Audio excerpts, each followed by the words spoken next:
একজন মুসলমানের আরেকজন মুসলমানের উপরে 6টি হক রয়েছে। বলেন কয়টি হক? 6টি হক। আল্লাহ রাসূল সাল্লাল্লাহু আলাইহি ওয়াসাল্লাম বলেন, হাক্কুল মুসলিমি আলাল মুসলিমি সিত্তুন। একজন মুসলমানের উপরে আরেকজন মুসলমানের কয়টি হক রয়েছে? 6টি। 1 নম্বর রাদ্দুস সালাম। যদি কেউ কাউকে সালাম দেয় তাহলে সালামের উত্তরটা দেওয়া সুন্দর করে। আপনাকে কেউ সালাম দিল, তার থেকে উত্তমভাবে সালাম দেবেন। উত্তমটা কি? আপনাকে কেউ একটু স্বাভাবিকভাবে সালাম দিল, আপনি মুস্কি হাসি দিয়ে সালামের উত্তর দিবেন। কেউ আরেকটু বেশি হেসে সালাম দিল, আপনি আরেকটু তাকে আনন্দ প্রকাশ করে সালামের জবাব দিবেন। কেউ আপনাকে বলল আসসালামু আলাইকুম, আপনি তার সালামের জবাবে বলবেন ওয়ালাইকুম আসসালাম ওয়া রাহমাতুল্লাহ।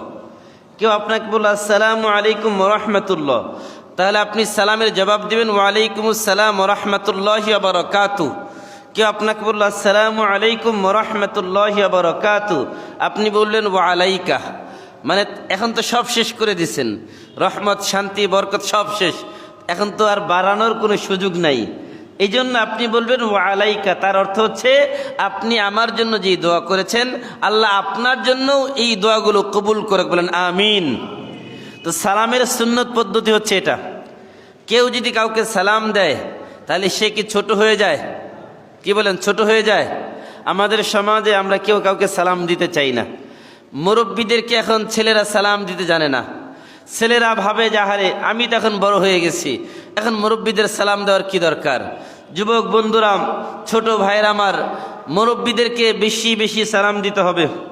বাবাকে সালাম দিতে হবে, বড় ভাই, দাদা, নানা, মামা, চাচা, খালু সবাইকে সালাম দিতে হবে। পাশাপাশি আমার প্রতিবেশী, পরিচিত হোক অপরিচিত হোক, মুসলমান যদি বোঝা যায় এই লোকটা মুসলমান, তাহলে তাকেই সালাম দিতে হবে। আর যদি কাউকে বোঝা না যায় যে এই লোকটা মুসলমান কিনা, তাকে সালাম দেওয়ার দরকার নাই। কথা কি আমার বুঝছেন আপনারা? কারণ একটা মানুষ যে মুসলমান এটা তো বুঝতে হবে, তার তো কিছু আইডেন্টিফাই দরকার, যেটা বোঝার উপায়টা কি। যদি তার মধ্যে বোঝার উপায় না থাকে এটা মুসলমান না কেউ মুসলমান, তাহলে তাকে সালাম দেওয়ার প্রয়োজন নাই। যদি বোঝা যায় এই লোকটা মুসলমান, তাহলে আমরা তাকে সালাম দিব ইনশাল্লাহ।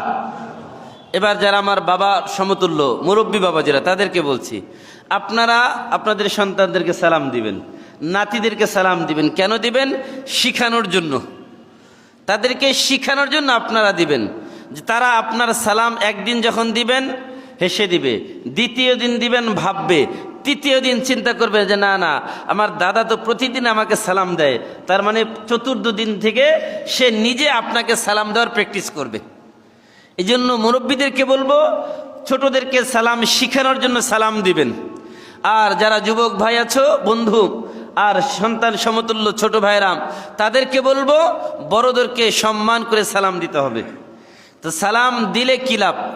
সালাম দিলে শান্তি আসে, সালাম দিলে রহমত আসে, সালাম দিলে বরকত আসে, আল্লাহর অনুগ্রহ পাওয়া যায়। এই জন্য সালামের প্রথম হকদার বাবা মা। সালামের প্রথম হকদার কে? বাবা মা। কিন্তু আমরা বাবা মাকে সালাম দিতে লজ্জা পাই, বাবাকে সালাম দিলে লজ্জা পায়, মাকে সালাম দিলে লজ্জা পায়। দুনিয়ার সবাইকে সালাম দেয় কিন্তু বাবা মাকে সালাম দেয় না। এই জন্য আল্লাহ রাসূল এক সাহাবীকে বললেন, আমার সাহাবীরাম তোমরা বাড়িতে গিয়ে সালাম দিবে। এক সাহাবী বললেন, ইয়া রাসূলুল্লাহ আমার বাড়িতে আমার মা একা থাকে, তাকে কি সালাম দিব? কয় যে হ্যাঁ, আগে সালাম দাও তারপরে প্রবেশ করো। সালাম হচ্ছে অনুমতি। আমাদের সমাজে আরও একটা ব্যাড কালচার আছে, সেটা হচ্ছে কারো বাড়িতে গেলে সালাম ছাড়াই প্রবেশ করে যাই। এটা একদম সম্পূর্ণ নিষেধ। সূরা নূরের মধ্যে আল্লাহ বলছেন, কারো বাড়িতে ঢোকার আগে সালাম অবশ্যই অবশ্যই অবশ্যই দিতে হবে 3 বার। বলেন কয়বার? 3 বার সালাম দিতে হবে। যদি ভিতর থেকে সালামের উত্তর না আসে ফিরত আসো, ভিতরে যাওয়া যাবে না। সালামের উত্তর না আসলে কি করতে হবে? ফেরত আসতে হবে। এখন তো আমাদের ফ্ল্যাট বাসা অনেকেই থাকি, তো কলিং বেল সিস্টেম আছে। যদি কলিং বেল টিপ দেওয়ার পরে গেট না খুলে, বুঝতে হবে সমস্যা। আপনি 1 বার 2 বার সর্বোচ্চ 3 বার দিবেন, 3 বারের বেশি কলিং বেল টিপ দেওয়া যাবে না। আপনার ফোনে কাউকে ফোন দিবেন, এইখানে একটা গুরুত্বপূর্ণ মাসালা বলে দিই। আপনি কাউকে ফোন দিবেন, 1 বার দিবেন, 5 মিনিট দেরি করবেন, সে কোনো কাজে ব্যস্ত থাকতে পারে। দ্বিতীয়বার দিবেন, তৃতীয়বার আর বেশি আপনার ওই ফোন দেওয়ার সুযোগ নেই। কেন? ওই 3 বারের অনুমতি আপনি তার কাছে চেয়েছেন, আর আল্লাহ বলছেন 3 বারের বেশি যদি কেউ অনুমতি আপনাকে না দেয়, যদি ফোন না ধরে, বুঝতে হবে আপনার এই ফোন কলের থেকে কোনো গুরুত্বপূর্ণ ইম্পর্টেন্ট কোনো কাজের মধ্যে সে লিপ্ত আছে। এই জন্য আপনার ফোনটা সে ধরতেছে না, এই জন্য তাকে বারবার বিরক্ত করা এটা আপনার জন্য নাজায়েজ। এই জন্য এই ক্ষেত্রেও আমরা সচেতন হব সবাই। তো বলছিলাম, একজন মুসলমানের উপর আরেকজন মুসলমানের কয়টা হক? 6টা। 1 নম্বর, সালাম দিলে সালামের জবাব দেওয়া। 2 নম্বর, ইজাবাতুদ দাওয়াহ, যদি কেউ কাউকে দাওয়াত দেয় তাহলে সেই দাওয়াত গ্রহণ করা, যদি সেটা দাওয়াতের এমন পরিবেশ যেখানে গুনাহের ব্যবস্থা নাই। কিন্তু আমাদের সমাজে এমন অবস্থা, দাওয়াত তো দেয় ঠিক, কিন্তু যাওয়ার পরিবেশ থাকে না। গেলে চোখের গুনাহ হয়, নিজের মনের কুমন্ত্রণার গুনাহ হয়, সব দিকে গুনাহের আসবাব আর গুনাহের পরিবেশ ভরপুর। এমন যদি হয়, ওই ক্ষেত্রে দাওয়াতে না গেলেও গুনাহ হবে না। আর যদি ভালো পরিবেশ থাকে যেখানে গেলে গুনাহ হবে না, ওই পরিবেশে দাওয়াত দিলে অবশ্যই যেতে হবে। 3 নম্বর, আদ-দীন আন-নাসিহা, যদি কেউ আপনার কাছে উপদেশ শুনতে চায়, নসিহত শুনতে চায়, কেউ যদি আপনার কাছে পরামর্শ চায়, তাহলে তাকে পরামর্শ দেওয়া, উপদেশ দেওয়া, নসিহত করা, এটা মুসলমানের হক, দাবি। 4 নম্বর, যদি কেউ হাসি দিয়ে বলে আলহামদুলিল্লাহ, আর পাশে যদি কেউ এটা শুনে, তাহলে সে বলবে আরহামুকাল্লাহ। 5 নম্বর, ওয়া ইয়াদাতুল মারিজ, কেউ যদি অসুস্থ হয়ে যায়, তাহলে অসুস্থ হলে অসুস্থ ব্যক্তিকে দেখতে যাওয়া। বলবেন হুজুর লাভ কি?